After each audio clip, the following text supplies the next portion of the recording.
Welcome back to Two and Terror. I'm Gary, and this is not David, and that is Punky. Hi, Punky. Hey, we just got done with Taco Tuesday, and I was gonna put up a quick reading today. You wanna come up here, Punk?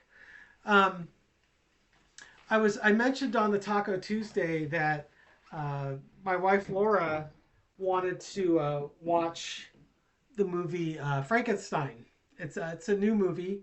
It came out in 2025. It's out on Netflix.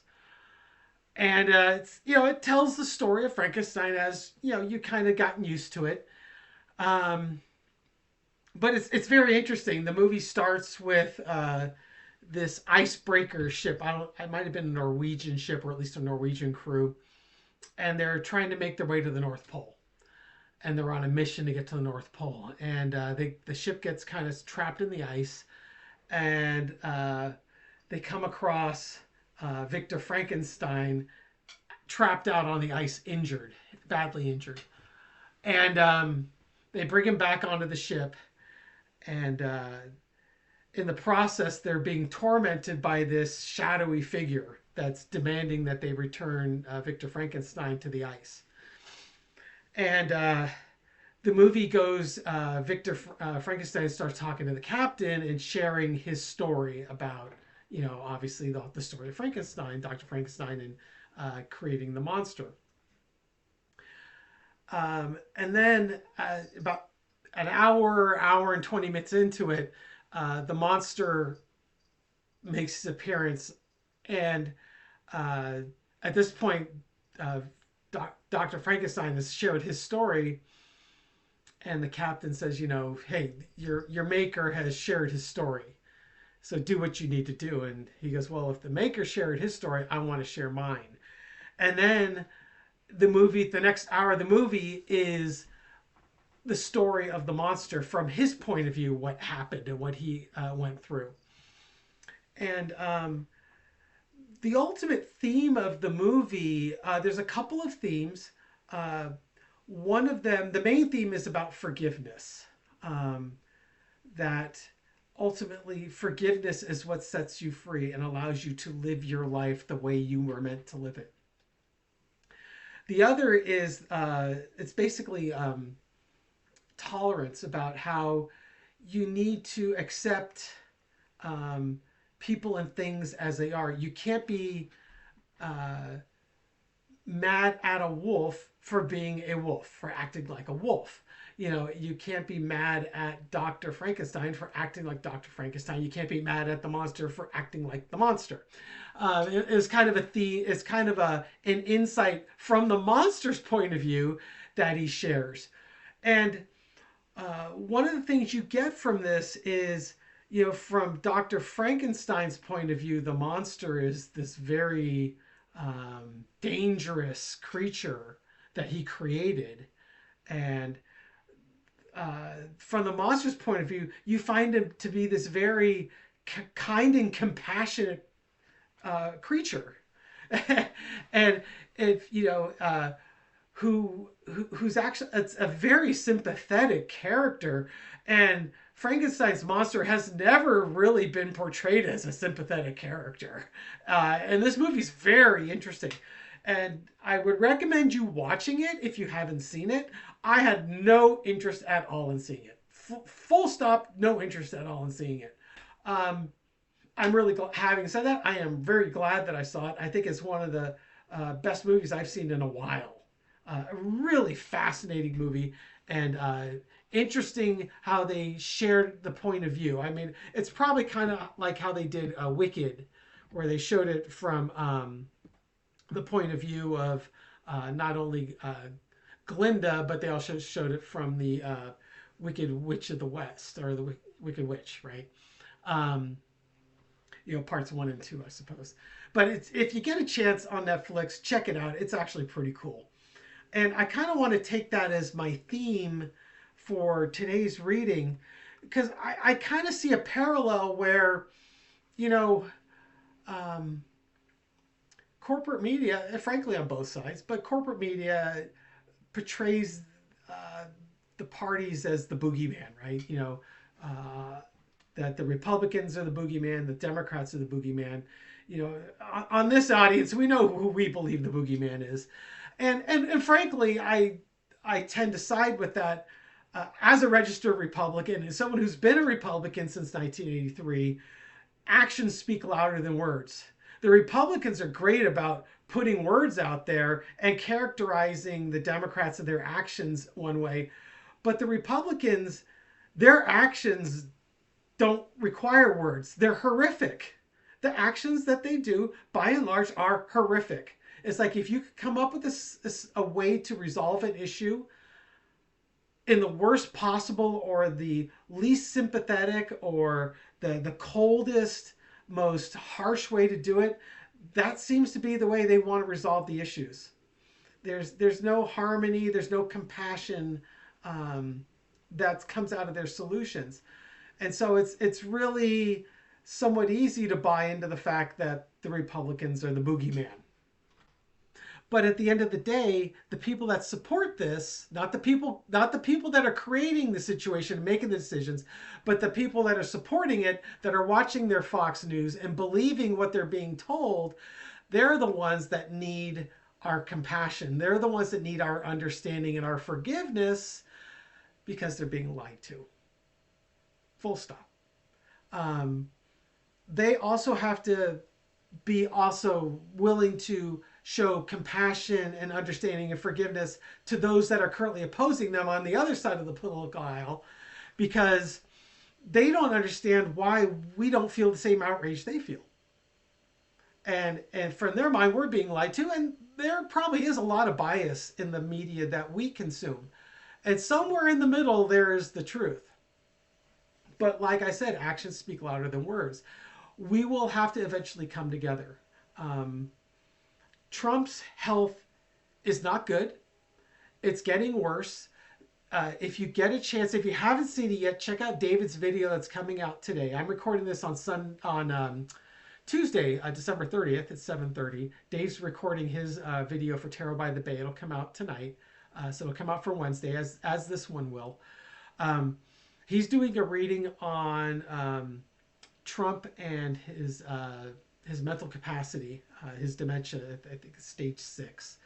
And there was some fascinating stuff that he was coming up with. So I highly encourage you to watch it, because it's just another marker, if you will, that we are at the end of the Trump era, that he can't go on much longer. And this is kind of a lesson for all of us, that when he is done, and there's an accounting to be had, and there will be an accounting to be had, and there will be fences that need to be mended, that we need to really learn and embrace compassion and understanding and forgiveness, just like they showed in the Frankenstein movie.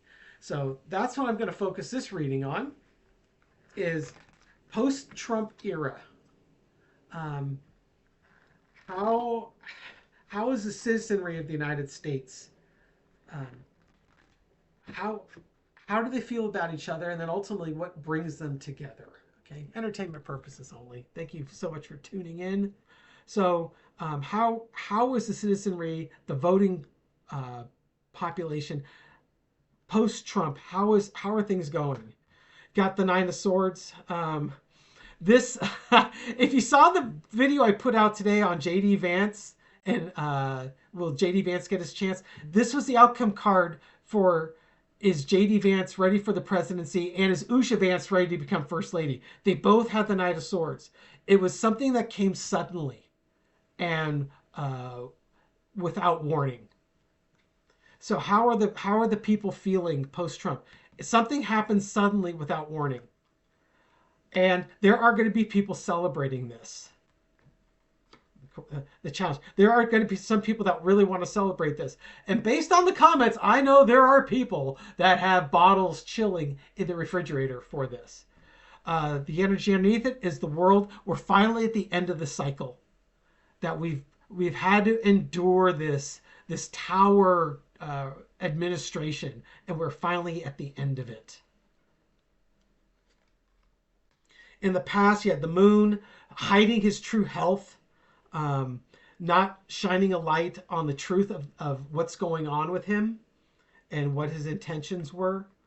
Current energy is the Five of Wands, the chaos and the chaotic actions that are going to happen in the immediate aftermath. There's going to be finger pointing. There's going to be people upset because there's going to be an upheaval. Imagine how the stock market's going to react. The stock market's going to react crazily. There's going to be people who are mourning, and they're going to be very upset. The people who are celebrating, they may be upset because his mental capacity, his mental health was not disclosed, and now it's all in the forefront. There's no hiding it. Overarching energy is the Page of Cups. Hey, you bought into this. This was the crazy, his crazy actions, his crazy behaviors. It was the mental lunacy, and you shouldn't have been surprised by it. We're at the end of the crazy cycle. What's the lesson to be learned? The Chariot. Life moves on. We have to move forward as a nation. We need to mend our fences. Outcome. Temperance. Perfect. This is about starting to detoxify and starting to, this is your, basically, if for lack of a better term, this is your forgiveness card. It's time to understand what's been happening to us. We need to come together to move forward. And we need to start healing, and we need to detox. That's kind of the energy of what happens immediately following Trump's demise. Oh my goodness.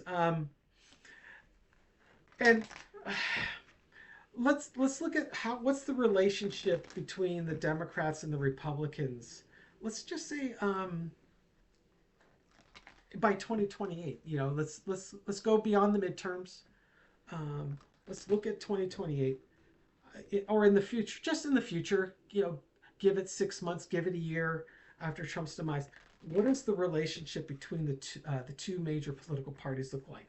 Will they even be a relationship? Will they be two political parties, or will it break into smaller factions, and then you'll have more of political alliances like they have in some of the European countries? I'm going to pause this really quick. I got bread in the oven that's coming out. No, I'll keep going. I got 4 minutes before I got to go address my bread. So if you hear a chime, that's because I went too long. Okay, so what is the relationship between the two political parties look like?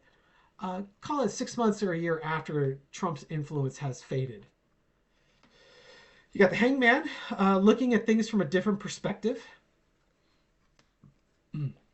King of Cups. The challenge is keeping emotional control. Basically stop the fighting, stopping the name calling. I expect the Knight of Cups to show up in this. Once again, energy underneath is the world. We're at the end of that cycle.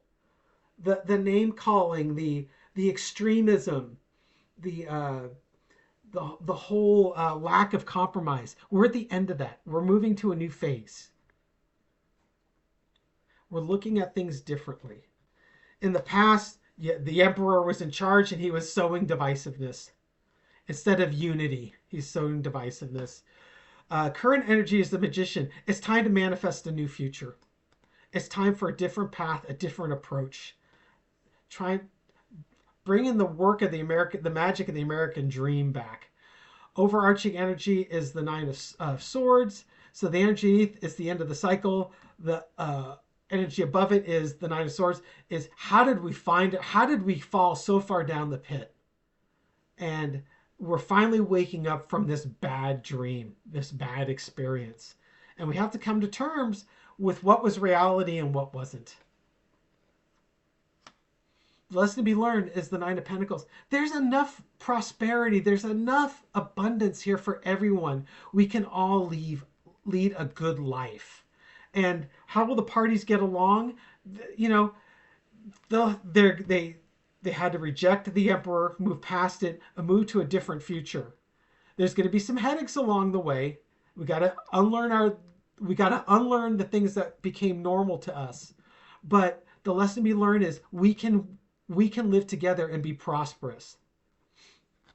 And the outcome is the Seven of Cups, which is an interesting outcome. It's to me, it's like we're starting to learn to not believe everything that's being thrown at us. That there's a lot of illusionary information, a lot of illusion out there, and you have to start using your critical thinking uh, to move this thing forward. Don't believe everything that's being presented.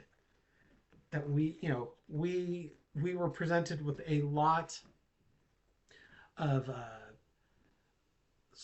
shiny objects and squirrel, and we all looked over there, right? Um, I'm going to pause this really quick. I'm going to go fix my bread, and then we will continue forth. Stand by. Okay, I'm back. I'm using a new flour. I watched a video, set of videos that there's I believe he's German. The channel is called yes, Gary, the answer. The channel is called Gluten Morgan. And this guy's great. He does a lot of working with breads. And I was watching a video on some of the breads he uses and some of the flours. And I was intrigued. There's a flour called einkorn. And it's what they call like ancient grain. It's a variety of wheat. The einkorn flour I get is from Italy. It's a little 2-pound bag. It's a 1 kilo bag. But it's the original wheat from 8,000 years ago. It hasn't been genetically modified or anything. This is old school, real old school. And it's got all of the proteins in it, and it's a lot healthier for you. It doesn't give you the inflammation that modern wheat gives you. And so I've been, that's why I started learning to bake sourdough bread, because I wanted to learn how to do artisan bread, because it's better for you, for your digestion and for your, to prevent inflammation.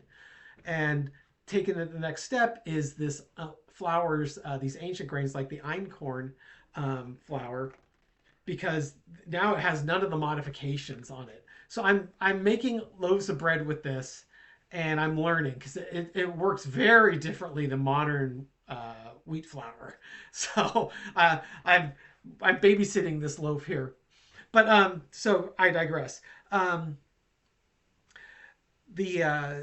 I want to know, just the final question is, how will the United States come back together post-Trump? It looks like we've got a situation where the parties need to start working together, and it looks like we're going there. How's everything look? Are we going to build back better? Will we make America great again? Maybe Trump's messaging about his slogan, "Make America Great Again," was on track. It's just that he was the one that needed to destroy the foundations so that we could build it back better and actually make America great again. It's just food for thought. It's just ironic that he's the one that destroyed it so we could rebuild it. But in the future, do we, as the population, do we make America great again? Or are we destined to keep fighting? Okay, we've got the Four of Cups. There's an opportunity is being presented to us, because we don't like what we don't like. Maybe these are the three houses, or the three branches, Congress, judicial, and executive branch. There's a solution out there that is coming our way in the future. I'll just do a 4-parter. And it involves the Star of Democracy. It's going to make this option will make things better for our democracy. We had to destroy the old tenets of our government. I was kind of waiting, was keeping that card from showing up. And the Page of Wands. And it's time for new messaging, time for new actions, and building relationships, stronger relationships. I'm getting a hard yes on that one. Granted, I'm an optimist, and I'd like to think that everything's going to be okay. Yeah, I think those cards make me feel pretty good about it. It just sucks that we had to go through it in order to make it better, but we've got we've got the resources, we have the people that we can make this better. And we will make this better according to what I'm just saying. But we had to endure the crap in order to realize what truly needed to be addressed. And it's all three branches. We are certainly seeing it in the Supreme Court. You know, gosh, just a few years ago, I wouldn't have challenged the Supreme Court, but I think it finally came to light with the whole ethics situation, where all of a sudden you could see where the Supreme Court, certain Supreme Court justices have been on the dole from wealthy private people, and the Supreme Court rulings that have been made that benefit Trump and don't benefit our Constitution and our democracy. So clearly the Supreme Court needs help, and we're seeing in Congress that they need help too. And the executive branch, no doubt. He's absolutely dismantling everything. And yeah, we'll have the opportunity to build this back and make it a more robust system that will, last another 250 years with this great experiment. So anyways, that's what I got. It's all going to work out. It just sucks that we're having to go through it. And I apologize to you and everyone else that's had to go through this, but we will get there. We will get there. But like in the Frankenstein movie, it's going to have to involve understanding, compassion, and ultimately forgiveness.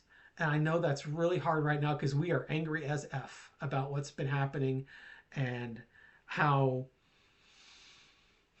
some people are so willing to embrace that low vibration and so willing to forego the foundations of our democracy because it furthers what they want. They're okay with a fascist government or authoritarian government as long as their faces aren't getting eaten by the leopards, right? But it's when their faces get eaten, then they're going to wonder, well, what about my rights? Well, those are the rights that you denied everyone else. And when they came for you, there was no one left to defend you. So we're going to get there. All right. Thank you so much, folks. Thanks for sticking in there with me.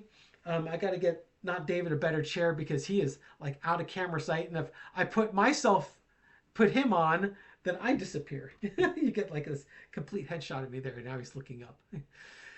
So thank you so much. Let's give a couple shout outs to folks out there. So Lady of the Pond wants a shout out for her black rescue cat Lumpy. Thank you for being a friend and realize that I'm not crazy. You're definitely not crazy. You're the Empress. You took good care of Lumpy. Luna's mom Tracy wishes happy holidays to us and wants a shout out for her shepherd mix Luna. Right on. 6 of Pentacles. This is all about, Luna's probably providing lots and lots of love as long as you give lots and lots of dog treats. Let's see, what else we got here? Some Lori Lewandowski, a very good Polish name, I'm assuming. Wonderful Christmas. Thor and Chewbacca, along with me and mine, are going to be glad to be a part of all of this. The new year may be bumpy, but it will be better. Yes, it's been a nightmare. You got that 9 of Swords. It's been a nightmare situation, but yeah, we're through it. Right now we're just kind of in the mop up. We're just waiting for that final the final event to happen so that we can move this forward. Let's see, what else have we got here? Diane Anderson. Hi, Diane. How are you? Hope you had a very Merry Christmas and a blessed New Year. New Year's Eve is my younger brother David's birthday. Hey, I've got a younger brother named David too.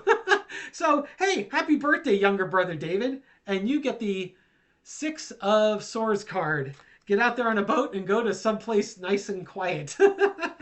Enjoy your birthday. And I'm gonna call it a day at that. Card for the rest of us, Ace of Wands.